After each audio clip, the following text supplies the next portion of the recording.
नमस्कार दर्शक बंधु सुभद्रा योजना को नहीं आसी बड़ खबर। जदि आपण सुभद्रा योजनार जड़े हिताधिकारी ताहले एही वीडियोटी शेष पर्यंत निश्चय देखंतु, कारण पंचम किस्तिर टंका केबे आसीबो, केते टंका मिलिबो एवं काहाको मिलिबो से नहीं आसी बड़ अपडेट। सूचना अनुसार सुभद्रा योजनार पंचम किस्ती अगस्ट 28 तारिख में राखी पूर्णिमा अवसर में दिज्व। यही किस्ती रे प्रत्येक योग्य महिला खाता को 5,000 टंका डीबीटी माध्यम पठाଯିବ। सरकार तथ्य अनुसार प्राय 1,03,00,000 रु अधिक महिला यही किस्ती योग्य होइछंती। एथिपाई मोट 5,160 कोटी टंका अधिक राशि हिताधिकारी खाता को पठाଯିବ। आउ एक गुरुत्वपूर्ण कथा मन रखंतु, सरकार टंका ट्रांसफर पूर्व हिताधिकारी जांच ई-केवाईसी, आधार लिंक बैंक अकाउंट एवं एनपीसीआई मैपिंग भली बैंकिंग व्यवस्था उपरे गुरुत्वपूर्ण देउछंती।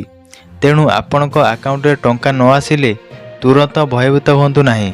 निजर बैंक अकाउंट, आधार लिंक एवं योजना संबंधी स्टेटस जांच करंतु। नुआ आवेदनकारी मध्य एही अपडेट गुरुत्वपूर्ण।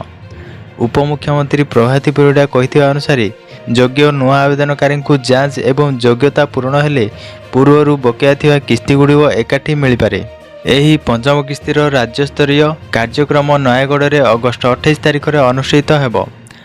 सेही अवसर में योग्य हिताधिकारी टंका बंटन प्रक्रिया आरंभ हेब।